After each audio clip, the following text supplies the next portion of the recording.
Hello and hello! Welcome to today's lesson, and we are in week 3 now for Commerce 1100 Business Decision Making. And today we'll be going through surplus, welfare, and market power. So let's get a close look at the most basic assumptions that were made in the previous few weeks. That is, perfectly competitive market. So, the characteristics for perfectly competitive market are firms that sells homogeneous good, which means all the products that are being sold by different producers are exactly the same with no difference in quantity, no difference in quality and appearance. And solely the quantity is being determined by the firms. And firms are price takers. Not only firms, but also the consumers are also price takers, which means they have no market power at all. All the firms have to take the price given by the market, and they only determine the amount of product they're going to make. And there's also other things, but which is not that important in terms of the understanding of the whole market, which is third, no externalities. Fourth, good excludable and rival. And 5 is full information provided. And 6th is free entry and exit in long terms. So we will explain externalities later on, and good excludable and rival simply means the competition is in a relatively large scale. And full information provided, that means all the things that are being provided on the market has a clear background and clear information provided. For example, if I have an apple that it's rotten inside, and the appearance it's still look good, so maybe the consumer thinks they overthink the price of that apple, because in case there is rotten inside, the price should be much lower than a very good apple with nothing rotten. Okay, so we will also look at on the other extreme, which is monopoly. And monopoly, we are saying it has great market power and it's price determined. It's only the only firm that's selling the single product in this whole market, so they have power to determine the price. But usually in our reality, the case is much more complicated, and most of the markets lies between the two extremes, which it's between this spectrum. And from the top, we can see this extreme competition, which is perfectly competitive market. And the next level is monopolistic, which is many small business with differentiated product. There is still a lot of competition, and each firm has small market power because of the competition and differentiated products, but relatively it's still highly competitive, and most of the time they are still price takers. Or it's given a standard of the price. And there is, on the other side, closer to monopoly, there's oligopoly, which means a few large sellers. So for examples, we can see Coca-Cola and Pepsi. And there is a definition that is there have to be larger than 60% of the market share is owned by these firms that we consider it oligopoly. And generally, these market has firms that are non-price competitive.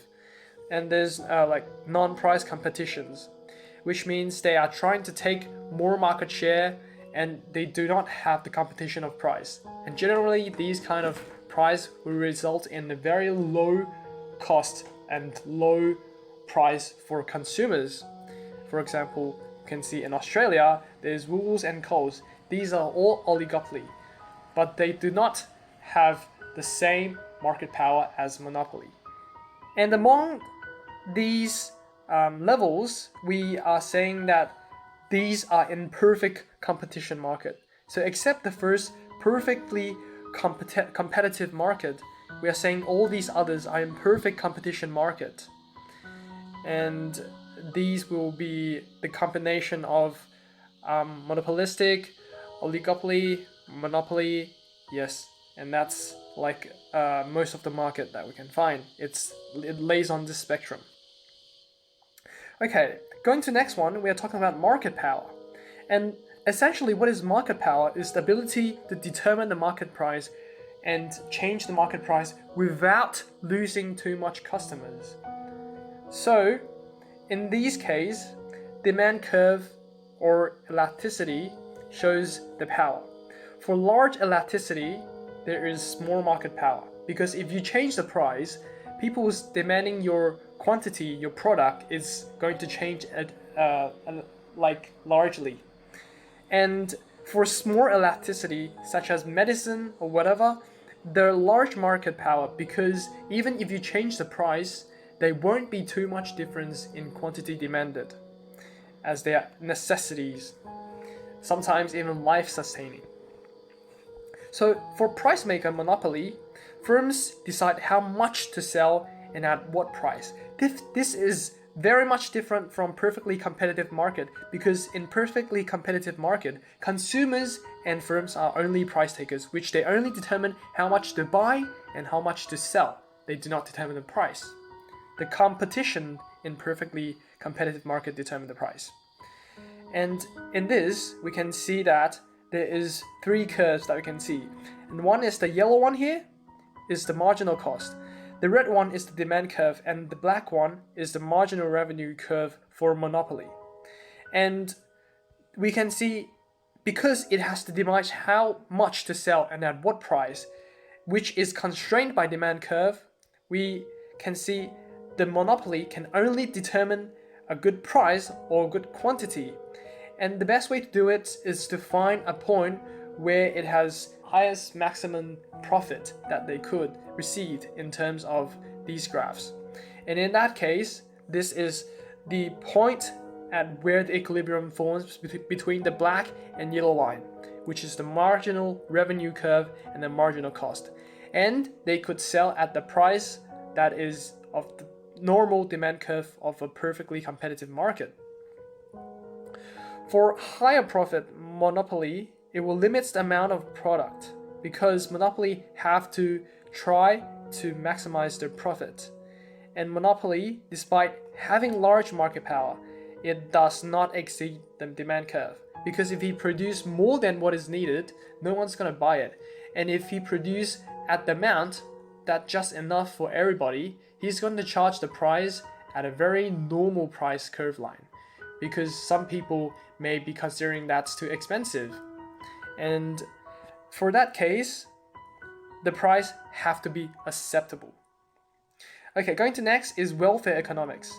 And all welfare economics about is the well-being of all members, which is maximizing economic surplus. What is surplus? Surplus is these areas that have been colored in, because these are the surplus that is generated by different market actions. For consumer surplus, it is the marginal benefit minus cost, which is also a reservation price minus the market price. We generally consider those as emotional values, such as a gift to friends and whatever. And there's also producer surplus, which is the marginal benefit minus marginal cost, and it's just market price minus the cost. And there is less total economic surplus in monopoly supply. And the reason being is, if we can see this green line here, which is monopoly supply, we can see that it is selling at a less area, which will decrease the maximum amount of economic surplus. And that's why we don't want monopoly in the current society, because it is not the best way to have the maximum welfare. And at last, there is this externalities.